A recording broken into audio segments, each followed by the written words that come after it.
Hello and welcome to the Cup of Triathlon podcast. We're brought to you every week by our sponsors, Team Oxygen Addict, online triathlon coaching featuring event-specific training plans and coaching support and advice from coach Rob Wilby. You can check them out at team.oxygenaddict.com. cheercharge.co.uk, the home of great tasting flapjack chia bars and other chia seed sports nutrition foods and drinks that maximise sports performance levels. and precisionhydration.com. The sweat experts, leaders in triathlete sweat testing and the science of sports hydration. Their multi-strength electrolytes match how you sweat. And a big welcome back to Helen Murray, who's zoomed back in from Rio for the show. I'm so excited to talk to you again, Helen. This is great. Hi. Welcome home. I've missed you so much. I know. I've missed the chats. It's been very weird not talking to you every week. I know we've texted and stuff, but it's not the same. Rob, stop it. The rumours will go again. I've even been talking to Rich. I mean, like, what's Helen up to? It's very strange. It's been, well, for 3 weeks, it was like this crazy Olympic bubble that you're in. And my world was a 2-mile radius. I'm not joking. And that was only because I ran for about a mile in one direction. And then I had a week of downtime, which was really cool. But yeah, it's kind of a crazy experience working at an Olympics. Brilliant, really, really good this time. But your world goes very, very small. It sounds like you got to see a bit more of it than you did last time around. You got to get out and see some of the events, didn't you? I know we had a little update from you last week, but go on, tell us what you saw. Yeah, so I mean, quite a lot of the days were spent in the office. In an office, yeah. On the Olympic Park. But what did I see? So I did see the women's triathlon, which was just great. And I arrived just as they were getting out of the water, and I just ran onto the beach. And I was like, oh my God, this is so cool. And you could sort of see them coming out, the final few boys, and then into transition. And then I just ran sort of from the beach and over to the other side of transition where they were coming around on the bike, and I was yelling on the GB athletes, and that was a really cool spot to watch them. So I stayed there for a couple of laps, and then I went back into sort of the media area, so basically sat where the press would sit, and so you could watch them coming through on the blue carpet. So that was kind of cool as well. So I really, really enjoyed doing that. Yeah, that was great. What else did I see? I saw Bradley Wiggins win his gold and Jason Kenny win. Oh wow! Yeah, winning the sprint. And I've been to see the velodrome. I can't even think what it's called. You know, like in January when they come to Manchester and they have the Revolution. Oh, they have like Revolution. So I've been to that, but I've never seen, international sort of world-class event like an Olympics or a World Championship. So it was so good being in there. I saw a little bit of swimming. I think I went to the swimming twice just in the evening. So I saw Michael Phelps win, maybe his 20th gold or something. I saw the final few games of Andy Murray win his gold. It sounds like I was a glory hunter, doesn't it? Maybe you're the lucky charm. Oh, maybe. What else? I saw you produced medals for Great Britain everywhere you went. This is it. Helen's here, better get gold or silver or bronze. I have never seen live boxing, so I went and saw 1 or 2 boxing bouts. So just one of the sessions, and maybe. How was that? How was watching boxing in real life? Pretty brutal. It is quite brutal, and it's one of those things that I've always said I like listening to on the radio, which sounds random, but I do like boxing commentary because it's really exciting listening to it. Okay. But I'm not a big fan of watching someone else knock someone else out. I find that a little bit. Ooh. Well, do you know, we had something on, and Xander was there, like 4 years old. I think it was the Taekwondo was on, and we were trying to explain to him why it was okay that these 2 ladies were trying to kick each other in the head. And he's like, but we'd get in trouble for that at preschool. And we're going, yeah, you're right. Yeah. Like, you don't quite think about it, and then you go, actually, yeah, I wouldn't really want my 4-year-old to be kicking someone else in the head. No. And I know it's like a sport, but at the same time, I think, as a dad, my heart would just be in my mouth if he wanted to be a boxer. Yeah, I've got some friends, and their son is a cage fighter. Oh, no way! Yeah, and it just sounds That's not the kind of thing you can take your mum to, is it? Well, this is the thing. So she was saying, his sister, so the cage fighter's sister was saying that once she had to go and collect him, and he'd been really badly hurt during the fight. And it was almost like, no, Mum, you can't see him. This is one thing I do not want to see. Oh dear. I did watch. See, that was another thing I did watch. Right, I did go to watch one. Do you call it a fight? I'm not sure, of Taekwondo.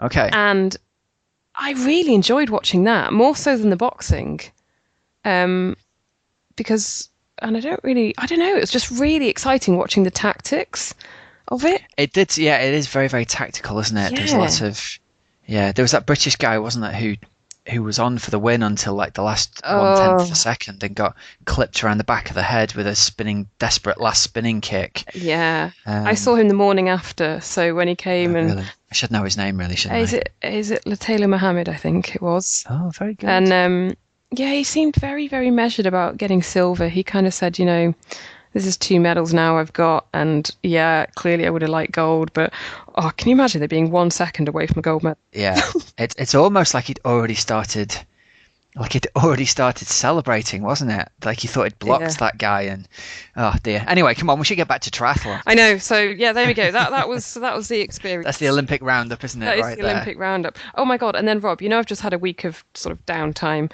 so I stayed. Were you at Copacabana Beach? I did go to Copacabana. Is that where you've been? Have you just been? No. I then went to a place called Ilha Grande, which is an island about 4 hours south of Rio. No cars allowed at all, and that was perfect to switch off. And I went trail running across the island, and all these other tourists were just like, what the heck is this person doing? She's running. Everyone else was like walking, and I was like, I'm going to run. That was cool. And then I went to a colonial town called Parachi for a couple of nights, and I went sea kayaking one day, and the guide had said, this water's quite cool for us, and I've got to go swimming tomorrow. I'm not that excited. And I was like, where are you swimming? He said, but in the sea here. I said, can I come? And he said, well, we're sort of doing a triathlon. I said, here? He said, yeah. I said, can I come? So he said, it's like just me and 4 friends and or however many friends here. I said, well, I don't have a bike, but he said, we can hire one. So I sorted out a mountain bike hire and then joined them on this triathlon, like just a little race. It was so much fun. So it was just me and I think 5 local guys who were obviously all into their triathlon. And how many got chicked? So I came 3rd out of them. Yeah, go on, Helen. And I was on a mountain bike. I love it. And they were all on road bikes. The guy that sort of finished first was on a TT bike. The one that was second was on a road bike. I think there might have been another road bike going on and then another mountain bike. But it was really funny. Claiming the victory for Great Britain. Yeah, claiming the victory. Got in the water though, and I was like, crap, they're actually really quite good. Oh my God. And I was a couple of meters behind to begin with. And I thought, oh man, this is going to be hard. And then about, 2 minutes later, I thought, that was all testosterone on show. Yeah. They all just blew up spectacularly. Came out the water first. I love it. It was really quite fun. So there we go. That was my mini triathlon experience in Parachi. Brazilian detonations in the water. That's great. Well, good for you for doing that. It would have been dead easy to not get involved in that. That's brilliant. What an escapade. It was such a highlight. It was one of those things that I'm so glad I said, can I come? Oh, that's amazing. Yeah. So there we go. Exciting times. Yeah, and I'm going back. Yeah, so you're back out there for the Paras, aren't you? In a week and a half's time? No, like what are we now? We're what day is it? Wednesday. Wednesday. I fly back out on Tuesday. So did you land yesterday as well? Is that right? Yeah. Yes, right, so I landed on Tuesday, and then I fly back out on Tuesday. Yeah. So you're back. I'm a bit back confused as to. Yeah. Yeah. The Paris was never on the horizon, and now you get to go to it. That'll be awesome. Yeah. So that should be. So again another. So I'll be out there for another 2 weeks, I think. And then Awesome that will be stuff. it. Then we'll have to press play again on real life. Yeah, I'll be able to get our routine back in. I've got to find some more co-hosts then. Sorry. It's all good. What was the time difference from Rio to here? 4 hours. So 4 hours. so Rio is 4 hours behind the UK. Right, okay, yeah, so that makes sense. I've just come back from Boston. I was in Boston for the weekend and it's 5 hours to there. And I've got no idea whether it's last week or next week or whatever. No. It's just mental. I think I went there on Friday I went out for the funeral memorial of a fantastic guy, an ultra runner guy called Mark Mills, who was my first sort of real inspiration and mentor and stuff like that in ultra running and triathlon, who died last week, unfortunately.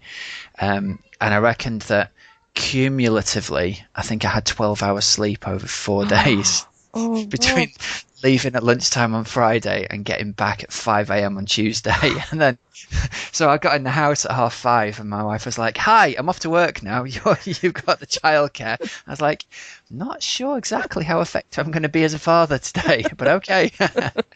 So the boy got to watch quite a bit of telly while I kind of snoozed in 20 hours. Yeah, I'll put another Ninjago on for you. There you go.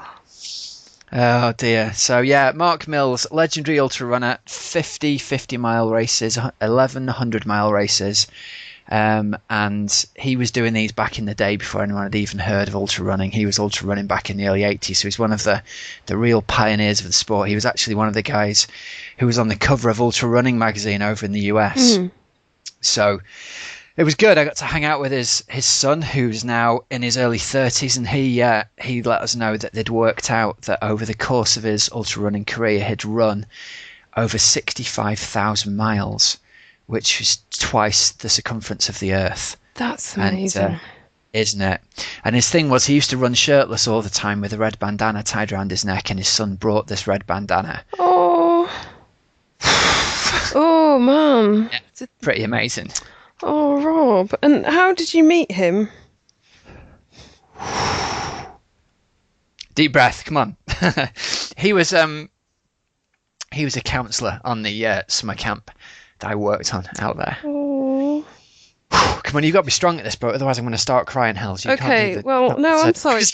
Well, he obviously had an amazing impact on your life, and he'd be very proud as to what you've achieved. So,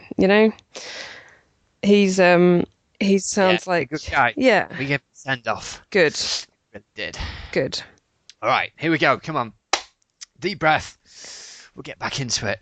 Oh, I didn't think I was going to get emotional over that. That's a surprise. It's all good. That's okay. It's all good. Yeah.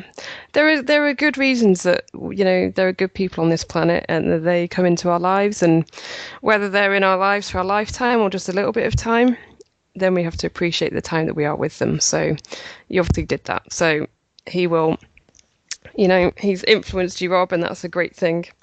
He sure has. So yeah, you've got to get your running shoes on today, everyone, and get out there, give it some vamoose. Good lad. Right, let's talk about Ironman Vichy. Come on. Okay, fine. I will do that. Distract me. Let's talk about something else. Right. Okay. So Ironman Vichy. I'm going to start off with. Let's start off with the win for Harry Wiltshire. He did a 50-minute swim, Rob, a 4:31 bike, and then he finished it off in that heat with a 2:51 run to take it out in 8:17. Second was Tim Breidenbach of Belgium, and then third was Ivan Risti from Italy. So that was the men's race. And now, before we do the ladies, I read the report on this, and the thing, if you look at the times here, right, if you look at the splits of first and second, there was a second between them out of the water, 10 seconds between them after the bike, and 40 seconds between them on the run. So Harry took the win by, I think, a minute overall. Yep. But they were side by side for something like 8 hours 10 of the race. Wow. It was only right at the end he managed to they had a proper side-by-side battle for the whole day, and the people who were following it were just saying it's like the Iron War. These dudes are just smashing each other. So big respect to them for racing like that in that heat, because it was like 30 something degrees, wasn't it? 35 degrees again. But how awesome for Harry to pull a win off at Ironman level. I'm really pleased for him, because he's been trying for a couple of seasons now to get a win. Do you remember last season he raced about 11 races, didn't he, back to back to get himself out to Kona? Yep, definitely. And So no, he's done really, really well, and because he finished his law as well, didn't he? yeah, just finished his law degree. Yeah. And he said, what did he say afterwards? He just said, well, that was a nice surprise. Yeah, but it's no slow time either, is it? 8:17 is a proper good time on a course like that. So Yeah. very impressive stuff from him. Nice one, Harry. Flying the flag. Yep, definitely. And flying the flag as well was Catherine Foe, who won the women's race. Now, Rob, I had noticed that I think I read a preview maybe to the race, and she's on the list, and I thought, I'm sure this is her first pro race. So Yeah. I double checked, and because her coach is Siri Lindley, and Siri was like, Oh yes, of course. They were talking about yes. this the other day, weren't they? Yeah. Yeah. So it was her first pro race, and it's like, aha! I think she's going under the radar a little bit for Yeah. maybe Yeah. perhaps the world's triathlon media who hadn't really clocked that. And yeah, she won on her pro debut, which is great. And she's a former age group world champion, and then she's just spent the past 2 years doing her junior doctor, the initial couple of years of that. So that's why she's been out. So another person with a slightly full schedule outside of sport. Exactly. So So no excuses for anyone. so how good's that? Comes back and she got it. So she did a 1 hour swim, and it was a non-wetsuit swim out in France, 4:54 bike, and then a 3:13 run to take the win in 9:13. Celine Scherer of Switzerland was second in 9:17. And then Kelly Filnau of the US third in 9:27. Yeah. Should go back and re-listen to that Siri interview that you did a few weeks back, because I've got a real mental picture of I was listening to that interview you were doing as I went for a long run, and I can remember I was running through a certain part of the forest as you started talking about Catherine Foe. So that'd be interesting to go back and listen to exactly what you were talking about. I remember her saying, Basically she's just finished up a doctoring thing and they weren't sure. well, she said, oh no, right? we've got plans. You'll find out. Oh, is that what she said? Yeah. Yeah, it was a bit cryptic, wasn't it? Yeah. Whatever it was. Oh, that's ace. I will have to send her a tweet now then, won't we? Nice one, Catherine. That's brilliant. Yeah, so that's great. And then over in Zell am See, Rob, which was so in Austria, it hosted the World 70.3 champs last year. Stunning part of Austria, absolutely beautiful. This is the one you did last year, isn't it? Yeah. It's not a year ago since then, surely. It is. That's about 5 minutes ago you were out there. I know. Time flies by. I literally can't believe that. I was thinking, have they had another race there this year? It's crazy, isn't it? I think. So they had 2 races, didn't they, last year? They had one on the Saturday and one on the Sunday. Yep. And Howell won the one on the Sunday, didn't he? That's amazing. Yeah. So this year it would have just been the one race. And yeah, a year on, it looked as beautiful though, Rob. So Marino van Hooijdonk took the win in 4:06. Stewie Hayes was second. We've had him on the podcast before in 4:11:23, finishing literally 13 seconds ahead of Markus Tomschke of Germany. Great stuff. And it looks like Stu had the fastest run of the day as well there. He did a 1:21, didn't he?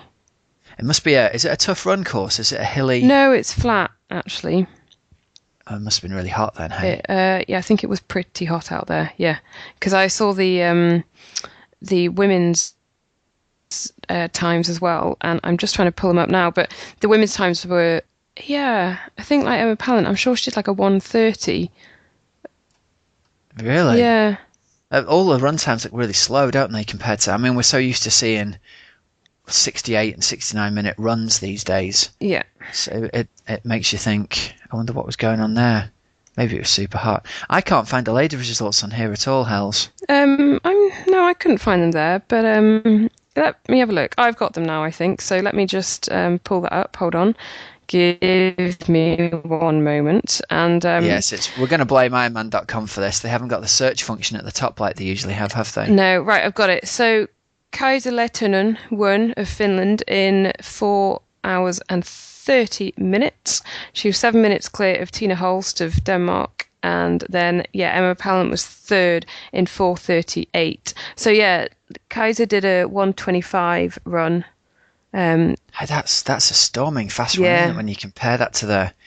Not being in a sexist way, but like comparing that to the male pro times, there's usually a gap in the times, and she's only like a minute behind Marina van Hohenacker with that run. That's amazing. Yeah, and then Tina Holst did a 1:29, and Emma Pallant did a 1:30. Also on there, Kate Comber was 6.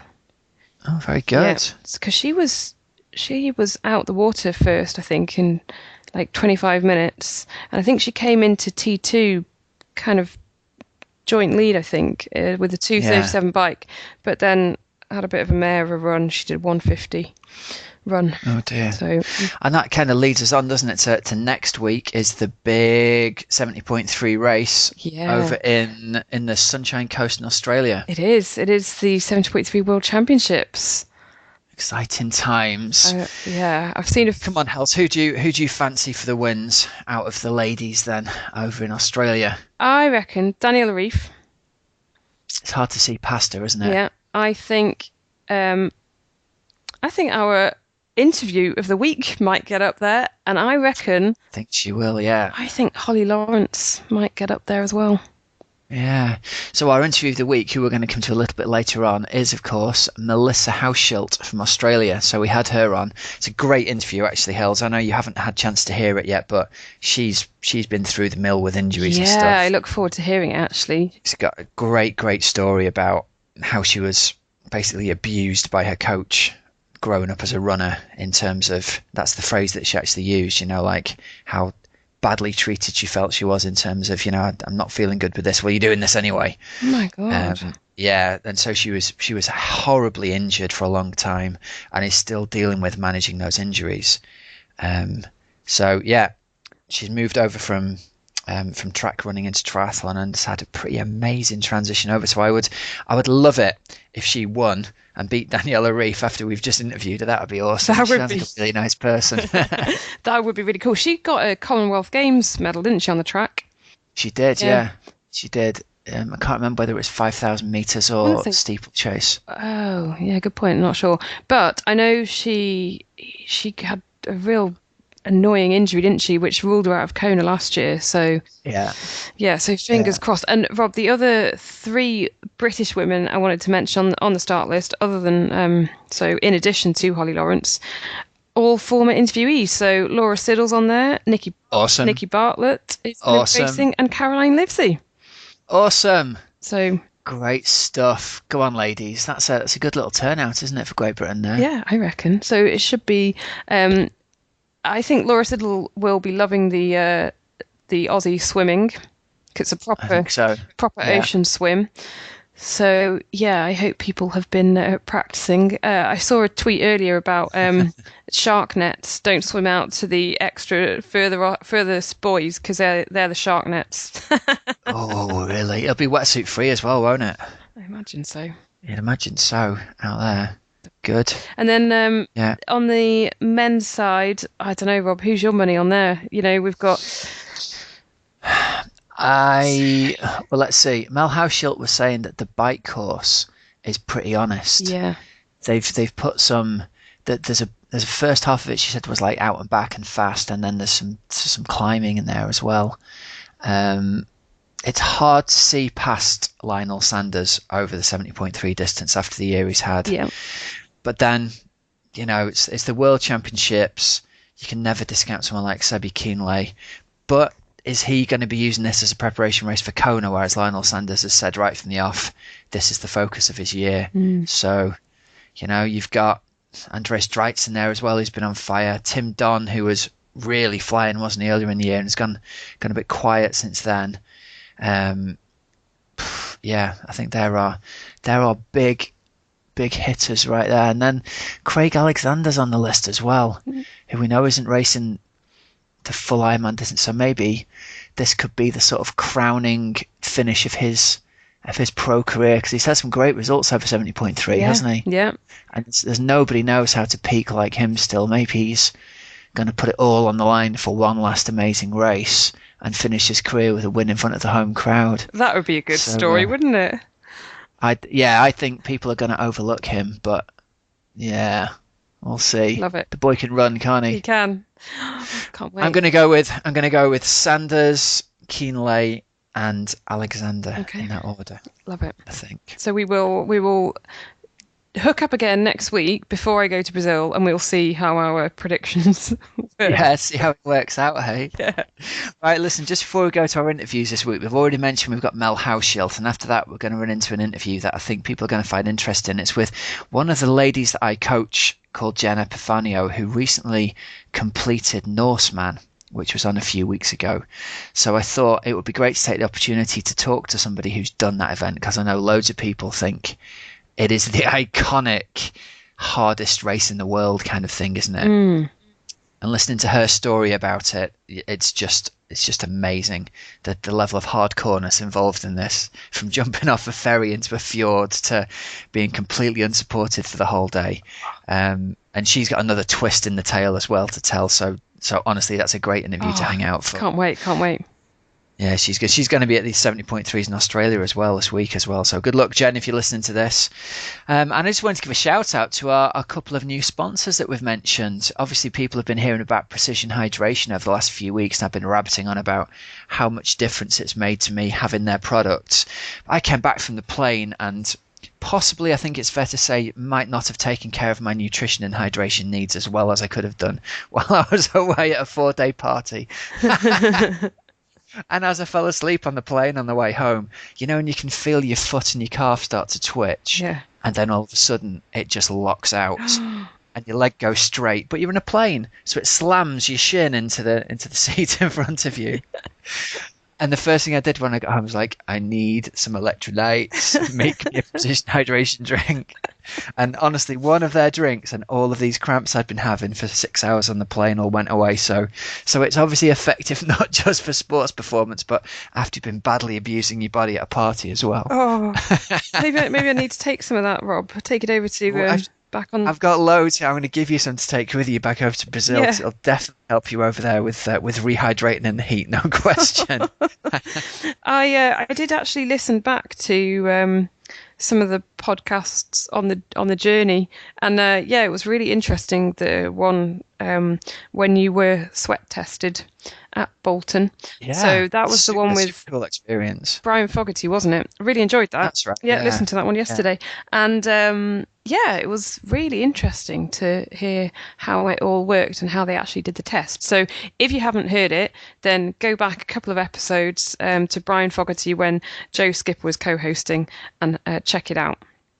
And we got Joe done as well, actually. I saw it on Twitter. I mentioned to Joe after this, and he said, I'd be dead interested in having that done, mate, before Kona. So they just tested him the other week, and they've hooked him up with electrolytes to go out to Kona with. So that might just be the missing piece of Joe's puzzle for Kona, getting the hydration sorted out. Oh, fantastic. Well, you can check him out at precisionhydration.com.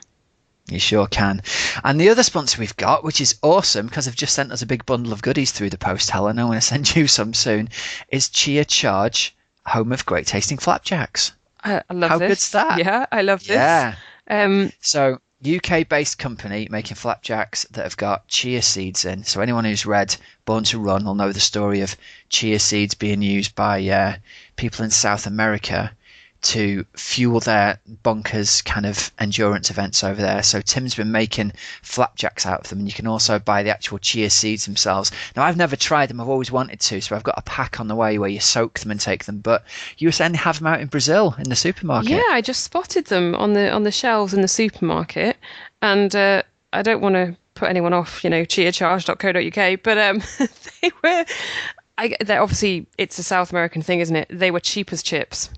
Yeah. And it'll be super, super interesting to try some of those. I don't even know what they taste like in terms of that, but definitely taste good in one of their flapjacks. Big fan of those. So super excited to have them on board as a sponsor.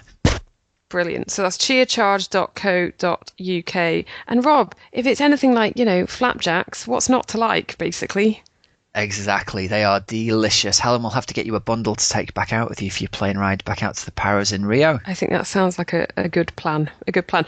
Rob, we got another message in actually that I wanted to tell you about from at Kirsten J. Owen on Twitter. So she got in touch with us. We're at Cup of Tri on Twitter, and she said, "Finished my first triathlon. Really pleased I didn't drown."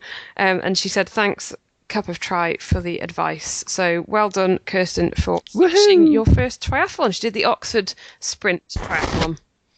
Great stuff. Right, now listen, let's wrap this up and we can pass it on over to our interviews for this week. Thanks, Hel, for taking the time in between getting off a plane and getting back on another plane. Looking forward to talking to you again next week. And so we'll hand you over to our interviews. This first one's going to be with Mel Hauschildt. Mel Hauschildt, welcome to the Cup of Tri Triathlon podcast. I'm super excited to have you on. How are you doing today? I'm really well. Thanks for having me. Oh, it's an absolute pleasure.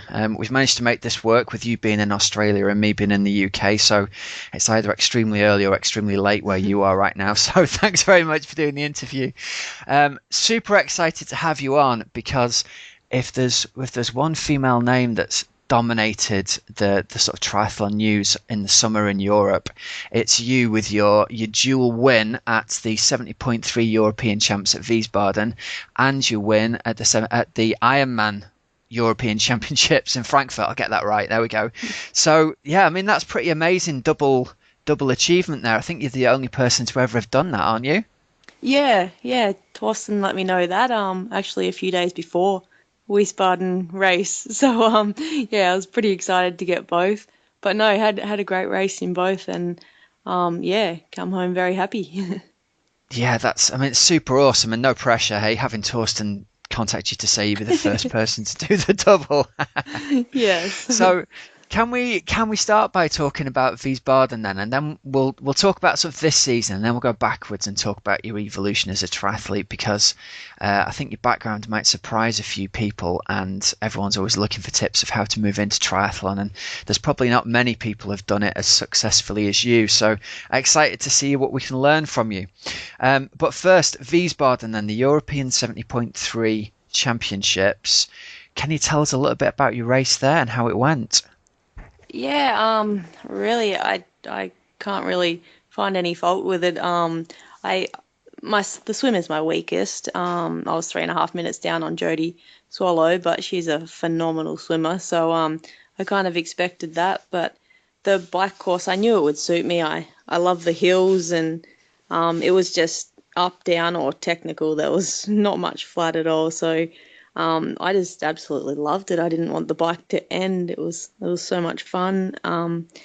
And I took the lead at 40k, so I was pretty stoked with that. Got off with a 2.5 minute lead, I think. And then the run is my strongest leg, so yeah, I was able to not go too hard and save a little bit for World Champ. So it was a nice win because it didn't hurt too much. It was a bit more comfortable than some of the other ones. But yeah, nice, no, it all went really well. You got a decent cushion coming off the bike, and people are gonna have to run really hard to even catch you, let alone run you down. And especially with your running pedigree, which we'll come to later on. Obviously you're a very, very strong biker, both in terms of being able to bike well in the hills and in terms of your technical ability, because that Wiesbaden course, I had a couple of athletes race there and it was super technical, wasn't it? Lots of sharp turns and lots of sharp, fast downhill, crazy descent type things going on. What's your background in biking then that's allowed you to sort of get so good at that? Yeah, no, I only started biking 2009. I bought a bike just to do a bit of cross training, and then late 2010 I started tries. But no, I wouldn't say I'm great technically. It's just come race day, I am. The fear just goes out the window on race day, and yeah, I'm a totally different rider then.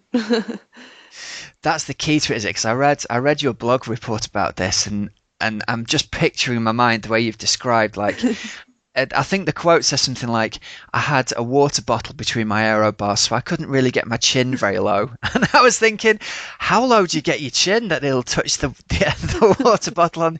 So it says you had your chin resting actually on the elbow pad coming down the hill. Yeah, well, the last 8K was just all downhill, and there was a section. It must have gone for 3, 4K that was just so steep that there's no way you could pedal. And yeah, I just tried to get as low as I could. And being quite a bit lighter than a lot of my competitors, I thought I don't want to lose time here. So yeah, I was trying to do a froom and sit on my bar, but you don't really want to practice that in training. So yeah, I was just experimenting on the day. So it was the first time you tried it as well, sitting down on the crossbar, Chris Froome style, with your chin on the elbow pads. I'm loving it. Yep. That's incredible. Did you have Yeah, it any was good sketchy fun. moments, or did it all feel pretty much in control as you were going down? Yeah, no, it was all good. It was all good. I didn't have any close calls or anything, so yeah, it all worked well. That's fantastic. And so obviously you've got that win in the bag then. That's the 70.3 European Championships. And obviously being an Australian native, I'm presuming you're going to go for the 70.3 World Champs in Australia, yeah? Yeah, definitely. It's half an hour down the road, so I'm not gonna miss So that that one. so the home course with home support for you there, yeah, that's going to make you pretty hard to beat, I'd imagine, on the home course, right? Yeah, it'll be awesome to win at home. I none of my family and friends ever get to see me race because I very rarely race in Australia. So yeah, everyone will be there and it'll be really cool. And I've been riding over the bike course and I think it will suit me. It's quite hilly as well. So yeah, hopefully I have a good day and I can pull it off.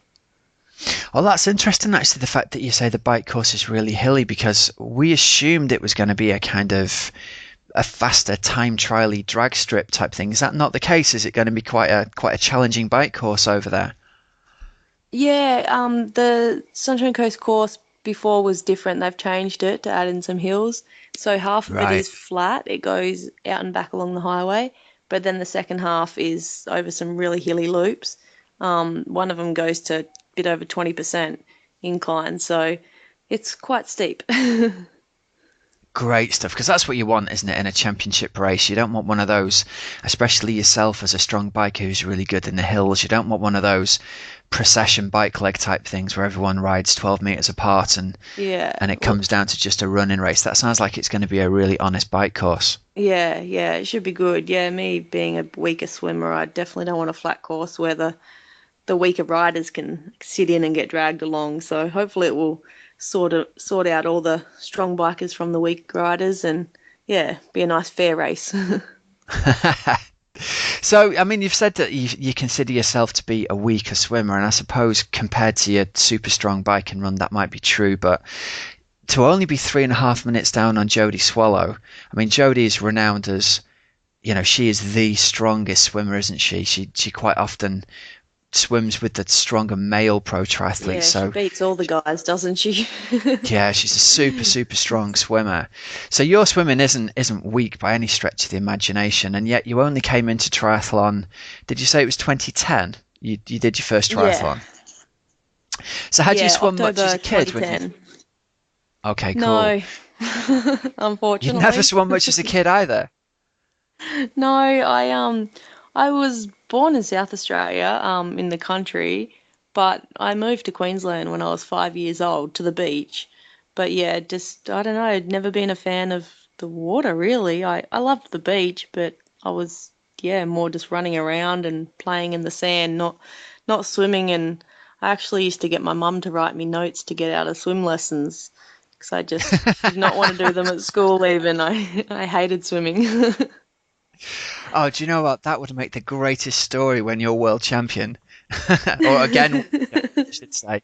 I used to get my mum to write me notes to get me out swimming. I'm sure there's a lot of people listening to this can relate to that idea. When I first started tries, I said to Mum, I'm like, why did you do that? I was only a kid. Why did you write those notes? She's like, you were crying, you were begging me. Little did you know that you'd really appreciate those swimming lessons when you're later on, hey? Yeah, definitely. So let's go even further back than your move into triathlon because your backstory is really, really interesting, I think. You started out as a very successful track runner and your website, which is great and people should go and check out, by the way, has got some great stats on there. So as a track athlete, you ended up with PBs of, let's see, people who will relate to your 5,000 meter time best, probably 15:55 as a 5K time in when was that, in 2012? So that was Yeah. during the time you were doing triathlon. That's unbelievably quick. Yeah, I'm actually quite disappointed with all my PBs in running. I never reached my potential, especially the 5K. I only did, I think, two 5Ks. I was more a 1500 meter runner and 3K steeplechase. But I never got more than 3 months consistent training before I got injured, and that's why I gave it away in the end. I just couldn't get it together, and even one of my best races, Commonwealth Games in 2006, where I got second. That was in March, and I started training in January for it. And I just thought, I can do that after a few months. Imagine what I can do after a year of training. But I just never got that chance. I just kept breaking down. So yeah, in the end, I couldn't really afford to keep doing running. So almost threw away sport altogether, and then fell into triathlon. Wow. So, I mean, I knew you'd had injury problems, but I didn't realize it was quite as significant as the fact you'd never strung 3 months of training or more together before. Yeah. What kind of injuries were you having then when you were a track runner that don't seem to be affecting you as much as a triathlete? Stress fractures. Oh, really? Yeah, I had, I think 13, I think I had as a runner. And Oh, as a that's triathlete, I think I've awful. had two. So, yeah, yeah, the bones were just weak, and there was nothing I could do to strengthen them. A few doctors Um, tried to put me on some bone strengthening drugs that were designed for the elderly, and I just said, I love my sport and everything, but I kind of want to look after my body as well. And these drugs yeah. hadn't really been tested on young people, so I refused to take them, and yeah, just kept breaking down. Oh man, where were you getting the stress fractures then? Was it feet and shins and places like that? Oh, you name it, I've had it. I've had mainly tibia and fibula, but I've also had the femur. I've had the sacrum 4 times. Oh, Um, yeah, so and how crazy. much of that do you think came down? Was it like the repetitive training on a track, like the hard surface of a track that might have caused it, and maybe now it's different now you're training for triathlon, or do you just think it was your body hadn't matured enough at the time?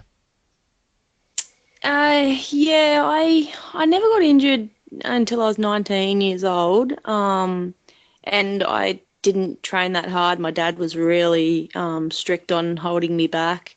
And then when I was 19, I went and trained with this Moroccan coach who Athletics Australia had brought out to be the national distance coach. And I didn't Okay. want to go and train with him, but they kind of convinced me that, if you want to get anywhere, you got to go train with this guy. He's the best in the world. And so I moved to Sydney and started training with him, and went from running 70 kilometers a week to 150 plus. Wow. Um, all my Not your hormones standard just, graduated improvement. yeah, yeah. My hormones were just all a mess. And yeah, just that's when I got my first stress fracture, and then from there it was just continuous. And I kept getting blood tests, and yeah, my calcium levels, vitamin D were all fine, but estrogen was just rock bottom, and couldn't get that up. So yeah, I think that's why the bone density just severely decreased through the couple of years that I trained with him. And yeah, it just put me in a hole, I think, for years after that. Mm. And then, so I mean, crikey, it's actually unbelievable that you've made the recovery that you've managed to take part in any kind of sport, let alone at an elite level, having been through all of that. You must have had thoughts of quitting completely, right, as you were going through all of that on a weekly, daily basis? Yeah, I after training with this coach, I actually had a total breakdown. I actually had to get counseling, and I was a bit of a Oh, mess. bless you.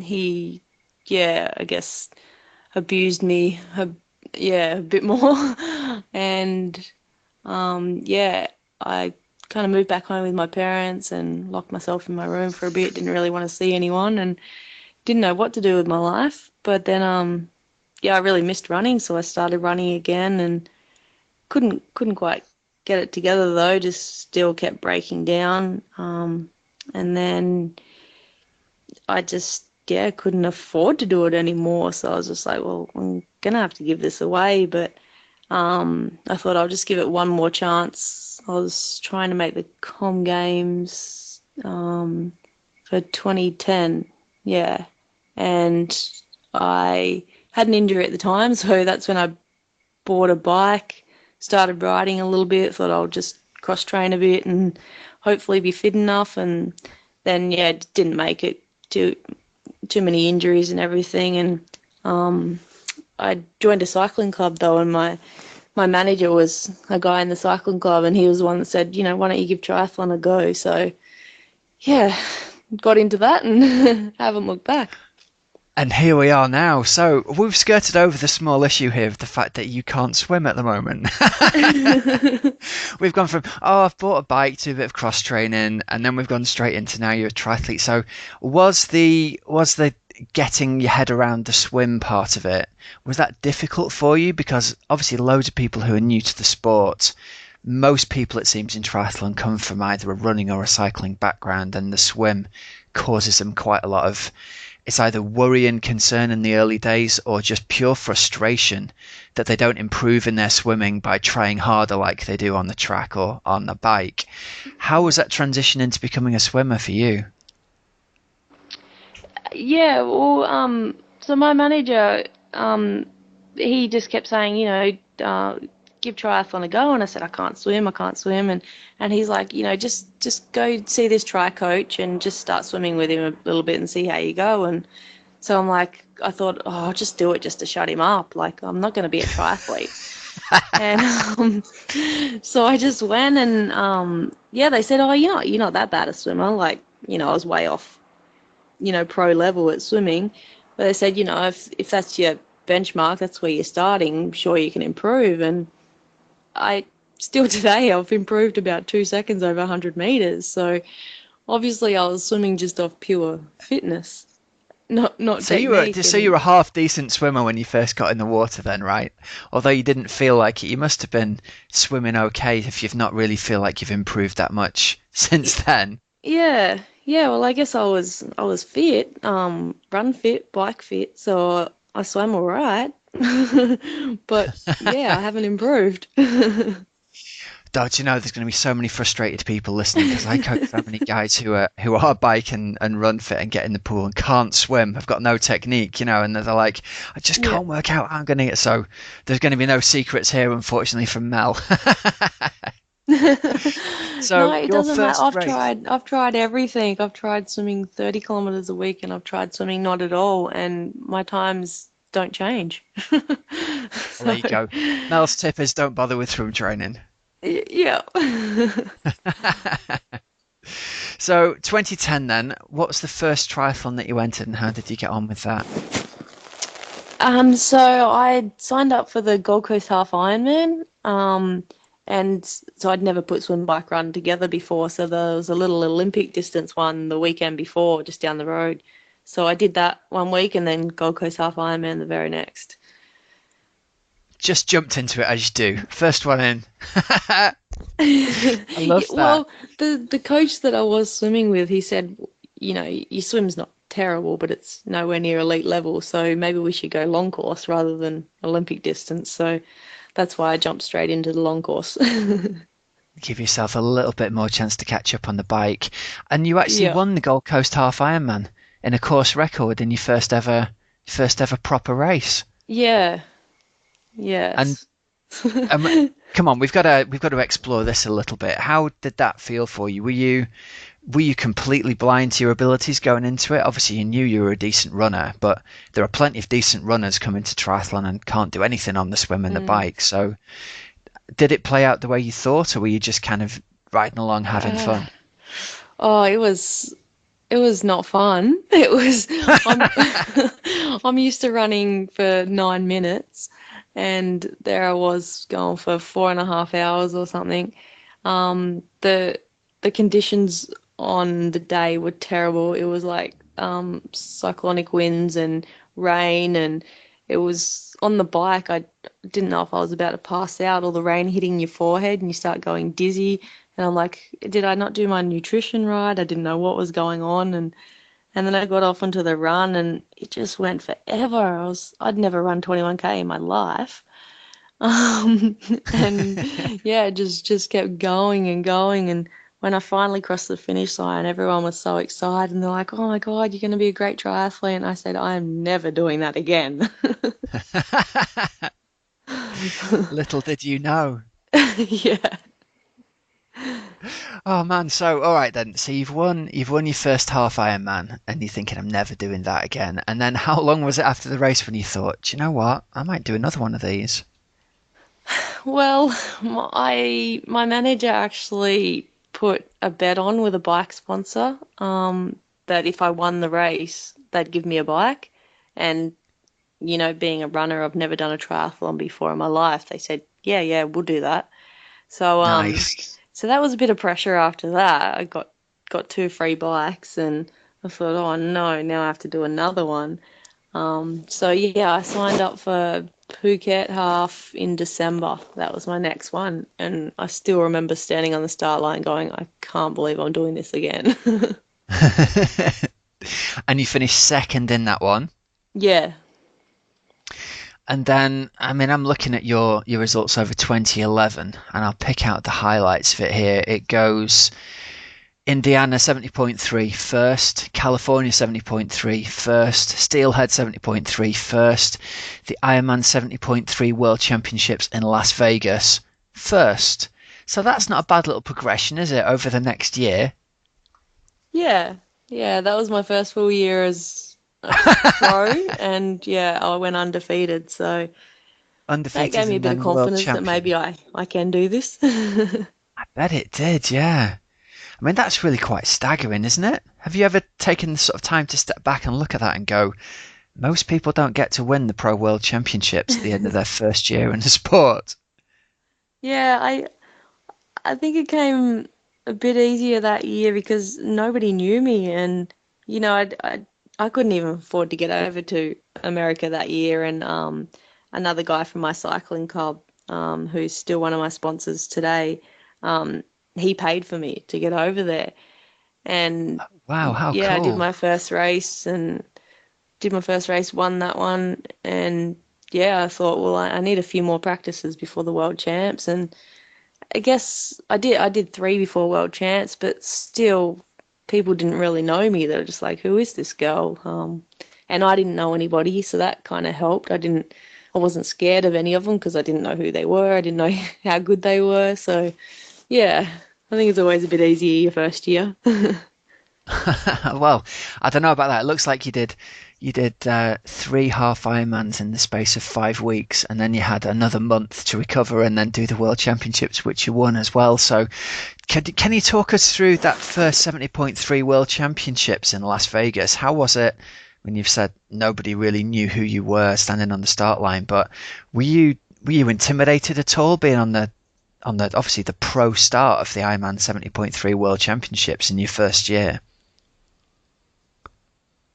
Yeah, it was pretty exciting because just a year before I almost retired from sport altogether, so I really felt like I'd been given a second chance. And um yeah, I wanted to win it more than anything, but I was trying not to put pressure on myself. I just thought, I've got a new career and I'm absolutely loving it. So yeah, I think that kind of helped. I didn't have too much pressure on myself, but yeah, as I said, I didn't really know any of the girls, and I just went out there and did my own thing. And before I knew it, I got off the bike in second place, not too far behind Julie Dibbins, and then I think I passed her a couple of K into the run. So, yeah, it just it all seemed to come pretty easy, I guess. So you're just running along thinking, well, okay, I've had a crack at this Now triathlon what? sport. Seems to be going pretty well. I'm leading the World Championships, just past Julie Dibbins. Yeah, this is okay. Yeah, I guess I really loved the bike and the run, so it gave me a chance to do two sports I really liked. I just had to get to learn how to swim. Well, you've clearly done that well enough to become multiple world champion. You went back the next year, 2012, and finished fourth at the World Championships. You went back again in 2013 and won the 70.3 World Championships again. So at this point, 2013, you're now double Ironman 70.3 World Champion. You've set another course record in 2013. How was the journey for you over those next couple of years then? And how's it been sort of making your living as a pro triathlete? Are you able to make a living from it, or are you still quite reliant on sponsors to help you out? Yeah, sorry, I've just got the drug testers here. Timing. Oh, no way. Do you need to No. ring off or? No, they can wait. They'll just have to watch me. I love All it. good. Drug testing live on air. Yeah. No, they can wait till I'm ready. Good. Sorry. Am I making a living out of it? Yeah. Yeah, yeah. It's I guess winning your world champs in your first year helps. But Yeah. no, I've picked up some really great sponsors who have really supported me pretty much since the start of my career. So that really helps. And the prize money is pretty good with Ironman, and I love racing, so that helps. But yeah, sponsors really is the way to make a living, and yeah, they've been really good. So yeah, no other job, just this. That's fantastic. And obviously you do like to race, don't you? You race quite a lot. I wanted to ask you next about the transition to racing full Ironman, because in 2015 you stepped up to race Ironman and you won both Challenge Melbourne and then Ironman Melbourne a month apart. What was the sort of thing that led you on to deciding you wanted to go to the Ironman distance? Uh, After I won the 70.3 World Champs in my first year, everybody was pressuring me to step up to Ironman, and I didn't want to do it then because 21K was still a long way for me to run. Yeah. And so, yeah, in 2012, I was going to do one and increase my run training a little bit and got injured. And then I just thought, no, I'm not going to do that. I'm not going to be pressured into this. And so then 2013, I said, I'm definitely not going to do one. And then, I'd been doing the sport 3 years then, and I felt like, maybe I'm ready. So in 2014, I was thinking, oh, maybe I'll do one. And then my husband just sprung it on me. He's like, there's one just down the road, Port Macquarie. Like, why don't you just go do it? Because I'd won the 70.3 World Champs the year before. I didn't have to do anything special. I just had to finish, really, to validate for Kona. So I'd just come off a break, and here I am, hopping on the plane, going down the road to race a full Ironman for the first time. And I'd pulled off the win, but it was pretty nasty. And after that, I thought, nah, this isn't for me. And I think I still Again, wasn't we've quite got this ready. we've got this theme again. I'm not doing one of these again. Yeah, yeah. No, I think I wasn't quite ready. I wasn't running enough. I guess I didn't quite have the endurance to do it at that stage. But then the following year, I don't know, something just flicked in my head, and I wanted to do it. I was keen to do it, and I really enjoyed the training for it. So which I never thought I would. And that was before Melbourne Ironman, and I had a really good race there, and yeah, now I'm pumped for it. Frankfurt went really well, and it's a totally different feeling, I guess, to 70.3, but it's such a challenge, and just that feeling when you cross the finish line, when you've been out there for 9 hours, it's, yeah, can't explain it. But yeah, And of course, amazing feeling. it's a massive step up for somebody who started out racing, like you said, between 4 and 9 minutes on the track. Obviously, you've got a pedigree there as a fast runner, but that doesn't always translate into the ability to run a marathon, even in track runners stepping up to marathon. So let alone someone who's not just doing a marathon but doing it at the end of an Ironman as well. Can you talk us through a little bit your feelings when you did your first Ironman, when you got onto the run of that one? Because I'm sure the things that you go through here will be relatable to everybody who's done their first Ironman. Yeah, yeah, I still remember as a runner, being a 1500-meter runner, watching the marathon runners just going, they're crazy. Like, why would you do that? Why would you be out there for 2.5 hours? And I always said I would never do one of them. But when I was about 15 years old, I was at the Australian Institute of Sport, and they did all this testing on me, and my VO2 max was higher than all the boys, and um, red blood cell count was really high, and they just said, you're a marathon runner, you're a real endurance machine. And I said, nah, no, I'm not. Don't say that. I'm a 1500-meter runner. And I Don't want just, to hear it. I didn't want to hear it, no. But so yeah, I thought maybe one day I can be good at Ironman. But yeah, I guess my first Ironman, I just wasn't prepared. I hadn't run that much. Since doing triathlons, I tried to cut the running down a bit more so that I wouldn't get injured. I do most of my Ks on the bike. And yeah, coming off a break, I wasn't ready at all, and I felt terrible right from the start of the run in Port Macquarie, and I had nutrition problems. I was on the toilet 5 times, and I still remember one time sitting in the portaloo just going, nobody knows I'm in here. I'm not coming out.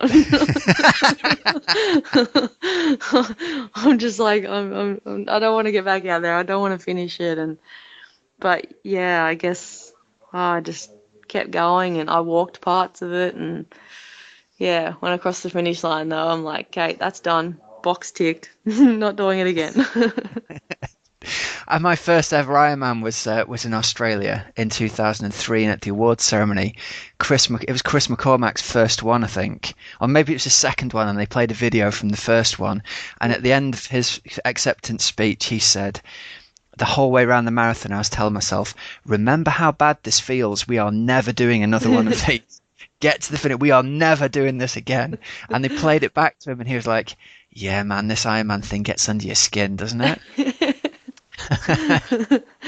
Yeah, at the start you hate it, and you never want to do it again, but then somehow it's addictive, and you just want to, I don't know, keep doing it to see how fast you can actually go and see how much you can hurt yourself, I guess.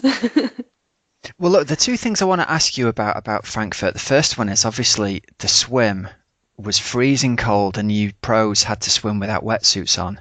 So your blog report of that just sounds unreal. Like you're trying to eat blocks of Mars bar on the bike, and your hands are shaking so much that you can't get them into your mouth. That's pretty tough, right? There's a lot of people dropped out of that race. So do you think you've got something that makes you mentally tough and able to deal with the really extreme conditions? Yeah, if you had told me before the race that it was going to be freezing cold, I would have probably said I'd be the one that would pull out, because I get freezing. And just the year before, I was, oh no, the start of this year, yeah, I was training at Falls Creek, and I got hypothermia really bad, and I I thought I'd just bonked on a ride. It was a 235k ride, so it was pretty long. But Yeah. I got 12k from the finish, and I was so dizzy, I was about to fall off my bike, so I quickly stopped, and then I did fall over, and I fell asleep, and luckily cars went past and woke me up. And yeah, I just totally had hypothermia, and could have died, I guess, if they didn't wake me up. And Wow. um yeah, so in Frankfurt, I think the reason I got through it was I came out of that water so cold, hopped on my bike, I was freezing, and I just had visions of myself training at Falls Creek, and I thought, if you don't do something, you're going to pass out. So I just totally spiked my watts. Must have been pushing 350, 400 watts for a little while just to get that heat through my body. I just thought this is really dangerous doing this in an Ironman, but you got to do something. So yeah, the first 20 minutes I was just smashing it on the bike, and that got the heat through me and got me warm. And I was also trying to eat lots because I knew that would warm me up a bit. So it was pretty nasty, and I don't like the cold. I don't do well in cold usually. No, it just goes to show what you can get yourself through, I suppose, doesn't it? Now, listen, the next thing I wanted to ask you about, or the last thing I wanted to ask you about, was in your blog you mentioned having really, really sore feet during the run and how that played on your mind with the stress fractures that you'd had. Did you change shoes partway through the marathon with some shoes with cutouts in to take the pressure off your feet? Yeah, I still haven't worked it out. It's a bit annoying, but I get this bone bruising on the bottom of my feet. I call it blisters because it kind of looks like a blister, but it's deep under the callus, and it's like bone bruising and swelling. And I just get it on my left foot, on the forefoot, and I didn't know how I'd go there, so I actually asked Paula Newby Fraser before. I said, it's all right to put a change of shoes in your special needs bag, isn't it? And she's like, yeah, that's all good. And she even got it in writing from the race organizer. And so my husband had put 2 inner soles in another pair of shoe and cut a hole out of the forefoot, so the forefoot just wouldn't hit anything, just kind of be floating. And I got to 20k on the run, and my feet were just burning up, and I was just like, there's no way I'm going to be able to get through this. And so, I quickly yelled it to him when I came to the special needs. I'm like, shoes, I need shoes. And so, he just threw them down on the ground and quickly changed shoes. And then a couple of minutes later, I got a penalty for changing my shoes. Oh, no. So obviously the message wasn't relayed to all the officials out on course.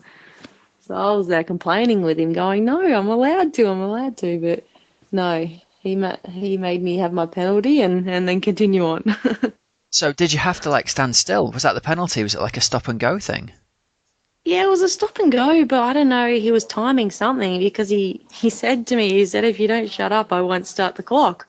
And I was like, okay. Oh, nice. So I don't know if it was that's 30 the kind seconds of or a minute. Sorry? I said that's the kind of respect that a 2-time world champion deserves, isn't it? Being told to shut up, some race official. I got some apologies later from Paula and the race organizer, but I said maybe you should relay that message to all the officials out on course. Yeah, shouldn't you just? Man, that's unbelievable. And so where's the future for you now then? Looking forward, you've obviously got the 70.3 world champs, and obviously the goal has got to be to take the win there on the home course, hasn't it? Yeah, I hope so. I've missed the last 2 70.3 world champs. So I'm really hoping to get my title back. It's been a few years, and especially racing at home, it'll be amazing feeling. Really looking forward to it. Awesome. And are you then going to go to Kona afterwards, or have you not made that decision yet? Yep, definitely going to Kona. Awesome. So we can look forward to watching you on the big screen at our Kona party as well then. Yep. Great stuff. All right, listen, thank you ever so much for the time to come on the interview. It's been really interesting hearing your story, and there's hope for all those non-swimmers out there yet, right? Yeah, I am gonna try and track down another swim coach after Kona this year. Have a bit of a break and see if I can work on the swim. But all the coaches I've found so far, they just said, no, you can't teach an adult to swim. So I was like, what do I do? You should hook up with Paul Newsome over in Western Australia. He's in Perth, isn't he? Yeah. Just go and check out Ball Squad. He's awesome.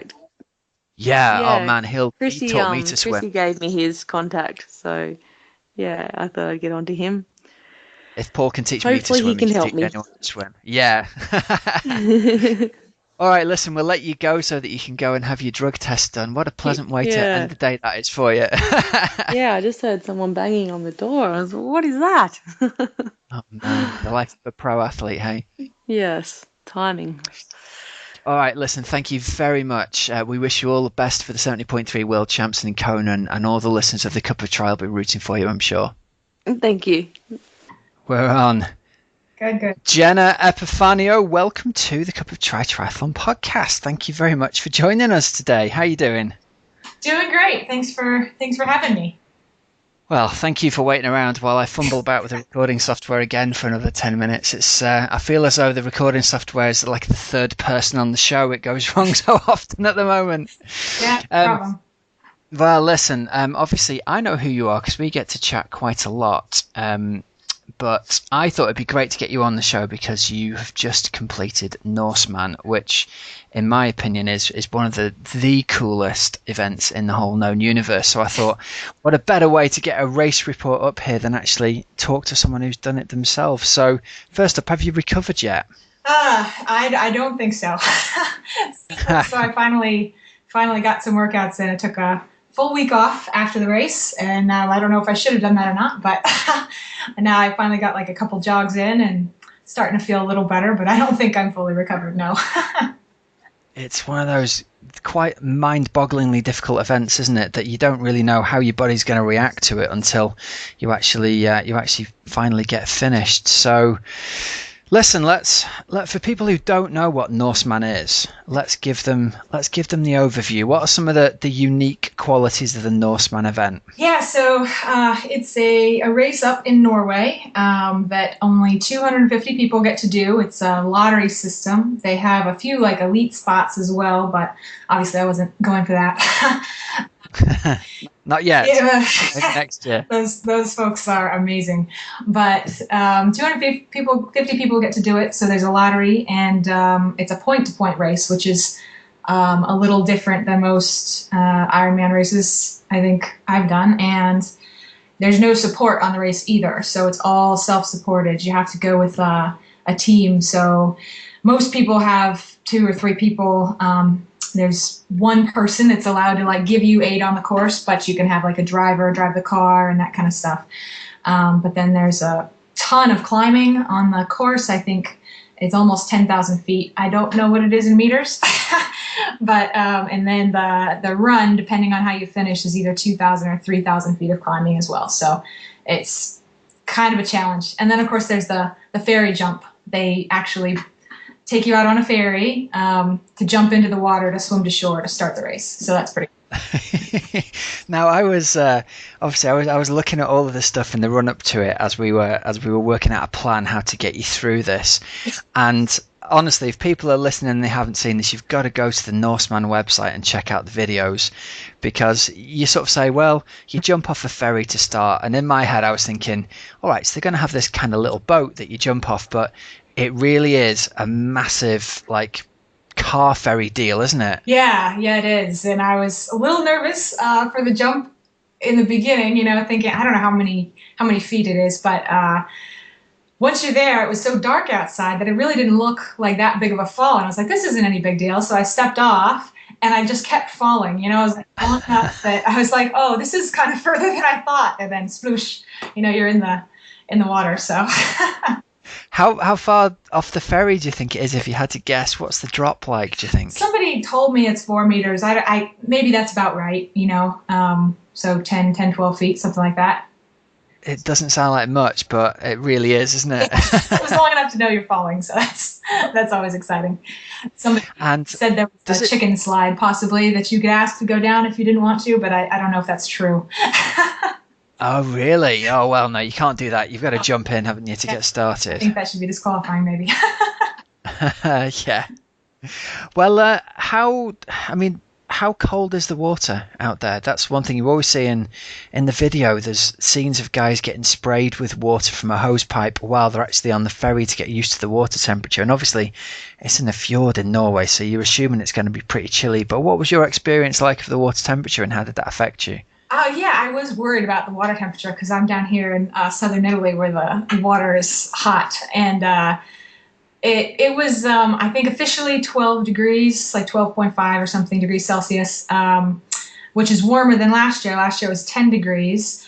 Oh, But wow. they do say the water's warmer out at the start than it is at the finish, which is kind of nice because you can have time to kind of warm into it.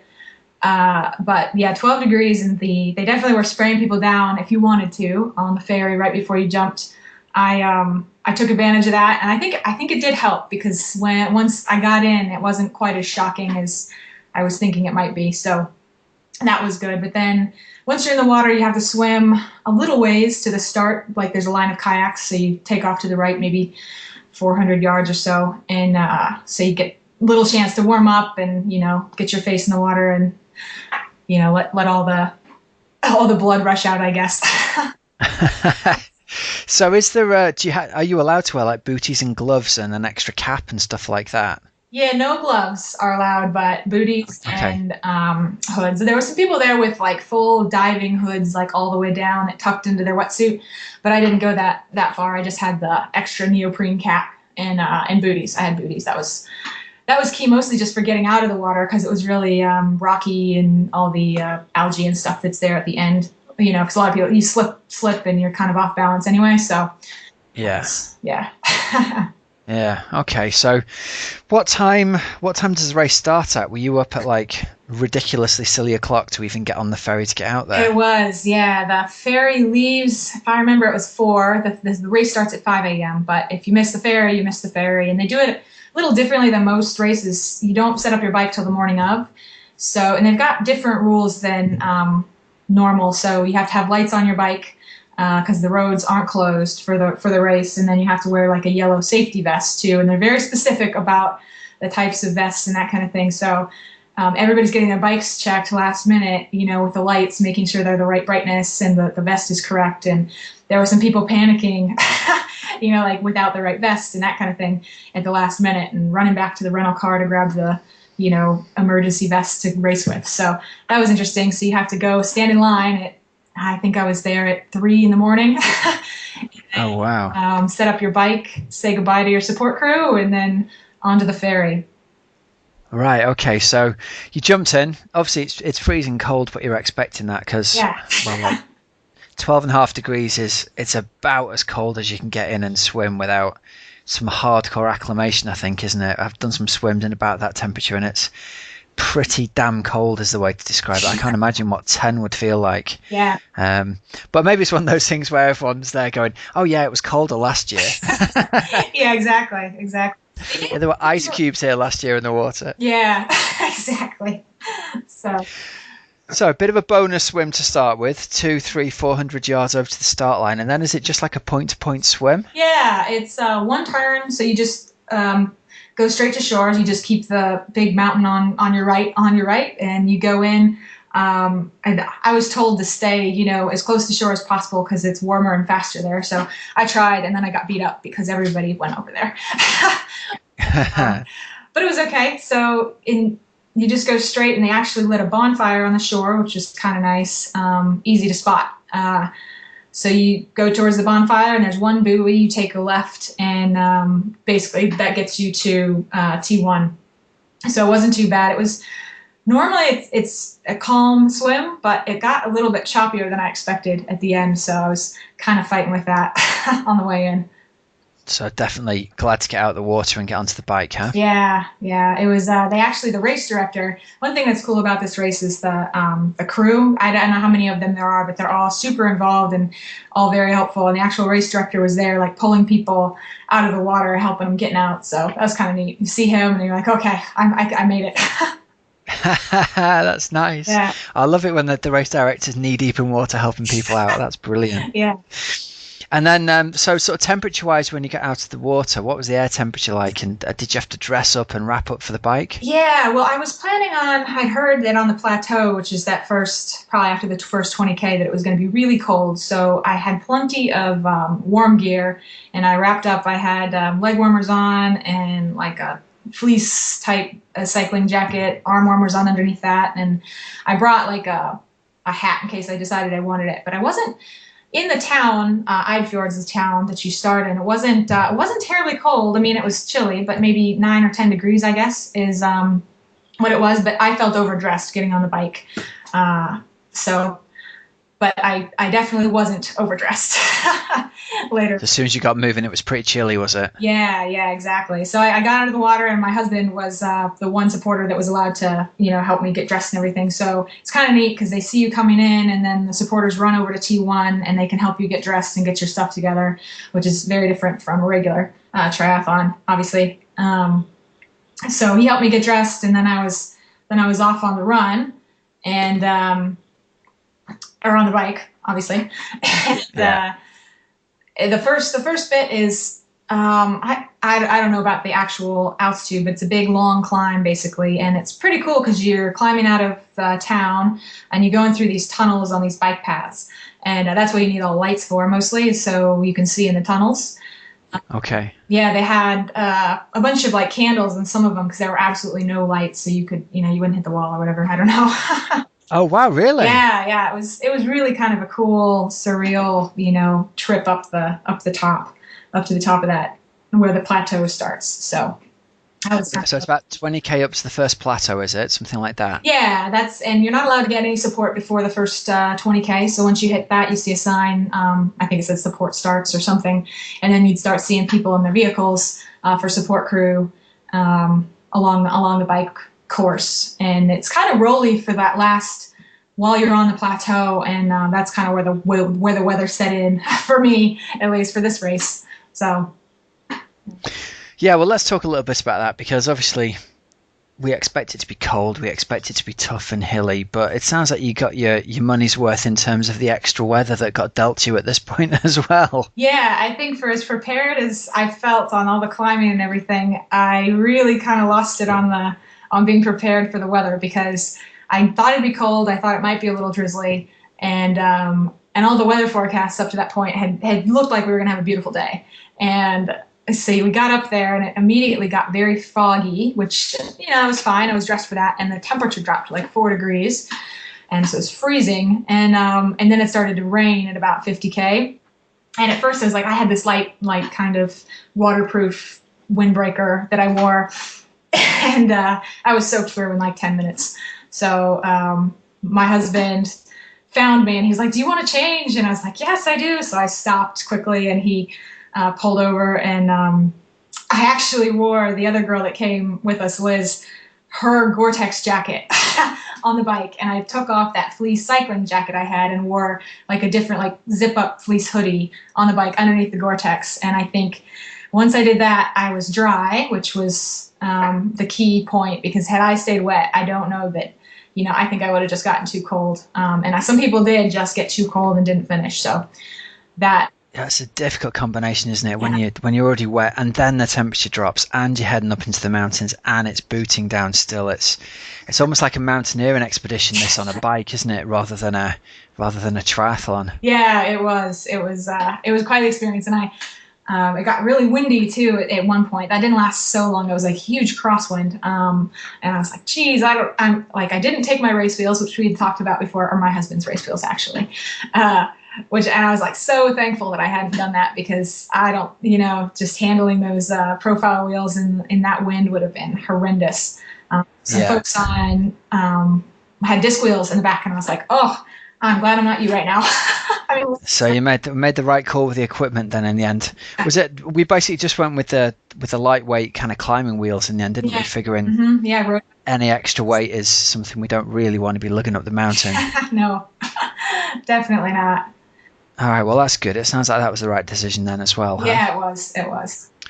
So at this point, how far into the race are you? You've had a complete change of clothes. How long have you been going for?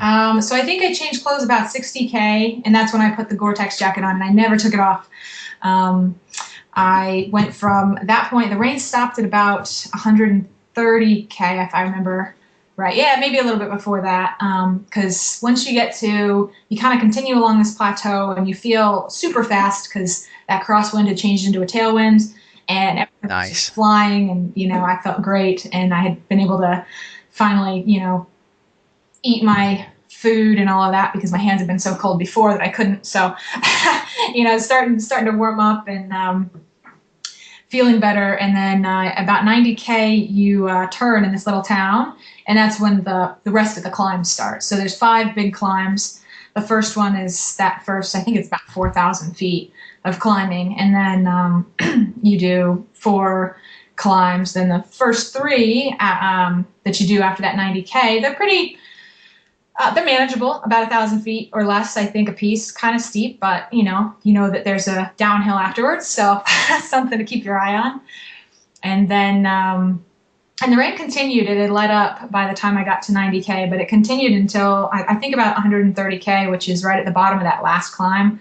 And I'm probably butchering the pronunciation, but it's Imingschwell. Is the name of the last climb, and everybody talks about that climb as being the absolute worst because it's steep, it's long, and then once you get to the top, it's kind of a false flat for quite a while longer.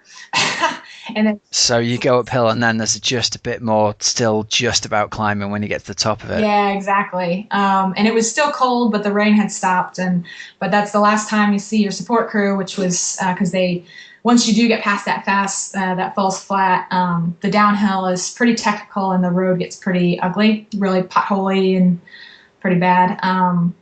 So they don't let anybody have any support after that point, which I think is 150K. So 150 to 180 is just downhill with no support. But I think Mark has some videos of me like weaving up that last hill into Imingschwell for that last climb, but it kicks a lot of people. That's for sure. And so, have you got the last 30K? Is it fairly relaxed downhill riding, or is it kind of? You said it was technical. Is it the kind of technical you have to pedal on and you're braking into corners and accelerating out again, kind of thing? Yeah, the first bit. Okay. And I'm really bad on descents. I'll just admit it. I'm really bad on descents. So for me, it was, I was on the brakes a lot and coming down, and a bunch of people passed me. And then I don't know where it stops, but eventually it does get flat and still downhill right into that second town where T2 is. So it does flatten out and you can gain some speed. A lot of people, if you're good at going downhill, gain a ton of time and position at that point. So. Okay. All right. Okay, then. So you roll into T2. How long were you riding for? I ended up right at 8 hours.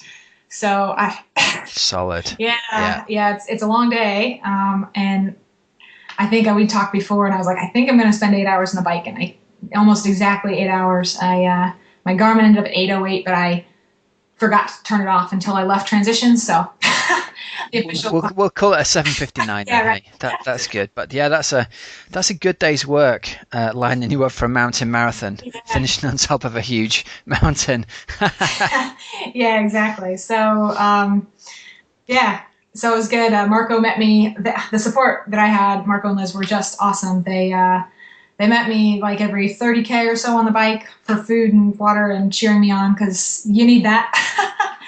Yeah. And then Mark was able to go into T2 and help me, get my bike out and set up and help me change. I did decide I was going to change into pants because I've been wearing bike shorts and leg warmers, thinking at some point that I would strip the leg warmers off, but I decided just to change into my running pants, and I was glad I did because it got pretty cold, especially at the end of that run, So, I guess with support, you can always ask them to go get something and then change in the bushes or something. But it was, I think, a good decision. Yeah. Okay.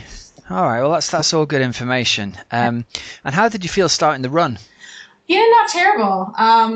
The weather had kind of cleared up, and the sun was almost shining in spots. And I didn't feel that bad. I didn't mention at the beginning, I guess one of the other things that makes the race unique is only 160 of the 250 people get to finish the race at the top of the mountain called Gaustetappen. Everybody else has to go to a second finish line. It's at a hotel, basically, but that last 10K, if you're not the first 160 people to that point, you have to take a left and go to the hotel and do some laps to finish the marathon.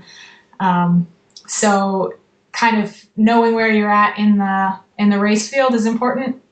And, I didn't really have any idea where I was, but at T2, there was a woman sitting down with a sign and it said 185. And when I got out of T2, and I was like, I'm number 57. I don't know what that means.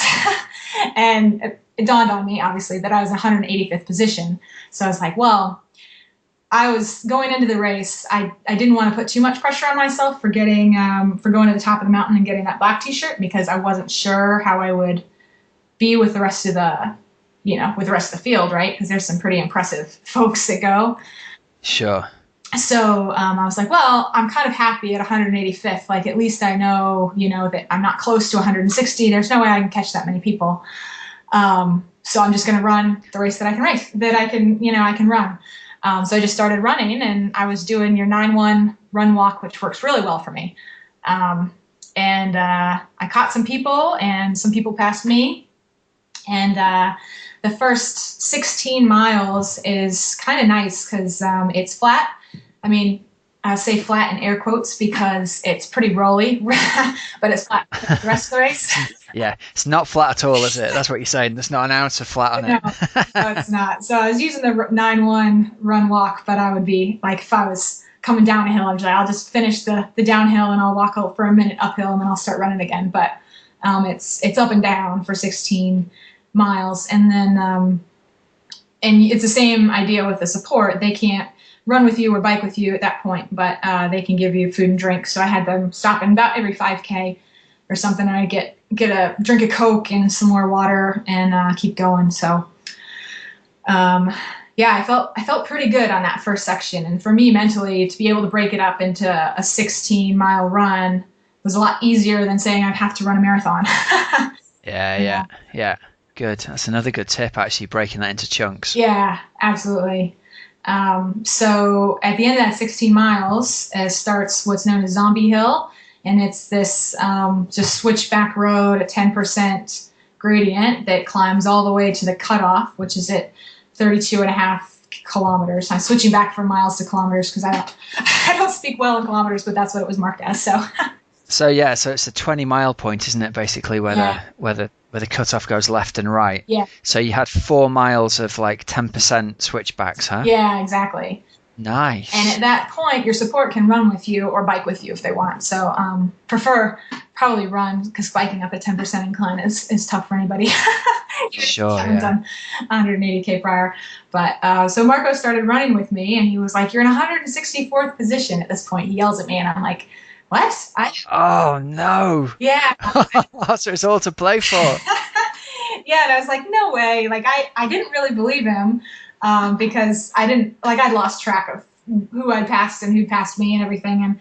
But I was like, well, shoot, if I'm in 164th, now I have to try, and so he was really good about getting me motivated to run up the hill. Because in my mind, I was like, once I get to Zombie Hill, like everybody else, I'm going to walk until I get to the cutoff and either go left or go up the mountain, depending. So he was like, we just got to get 4 people. Let's go get them. So we ran up the hill, and I got 4 people pretty easily. And at that point, I was like, why is nobody running? Like, when I'm passing people, why are they making it harder for me? So I was like, this can't be right. I can't be in 164th position. So he was like, well, maybe let's get another 3 and give us a safety net, because I'm not entirely sure.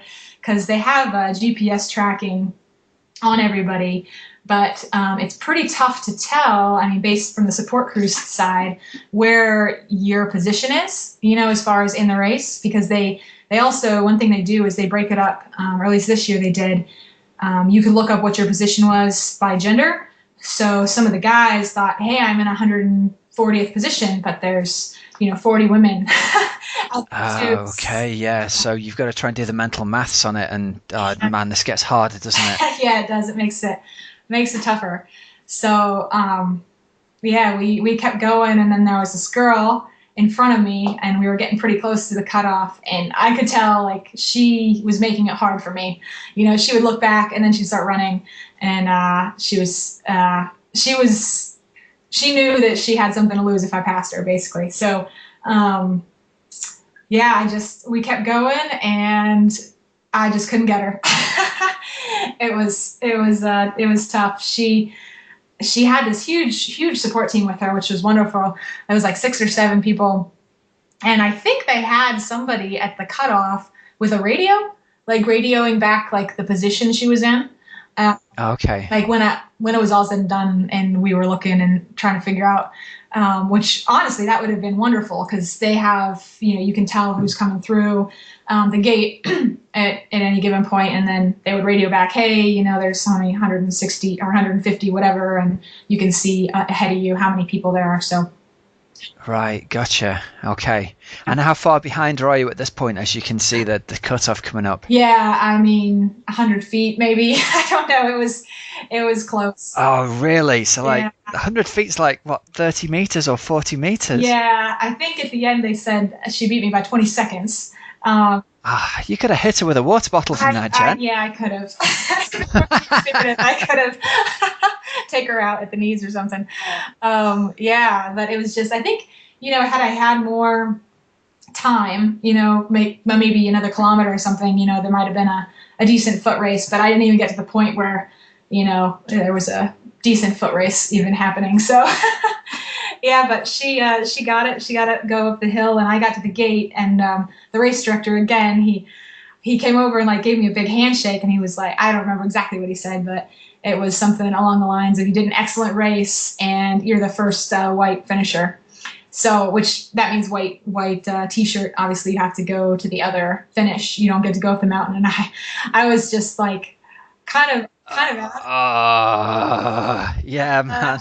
Yeah. What do I, shoot. I said, I thought I had it, and I was like, well, so I turned to go down and to the left, down to that hotel where the other finish was. And my husband came up running with me, and I was like, well, if we're gonna be first white t-shirt, we better be the first white t-shirt. So we ran the rest of the way, and it's a little bit downhill initially, and then there's some more climbing to get up to the hotel, and then they had us do 10 laps in the parking lot to finish out the marathon. It was absolute torture. Oh, breaks your heart. So you were 30 meters short of making the cutoff to get you up the hill, huh? Yeah. It was an amazing experience, though. I even with going to the white t-shirt finish, I was still like so excited. I was elated, like running out there, because I didn't think I could pass 24 people. So it was pretty amazing.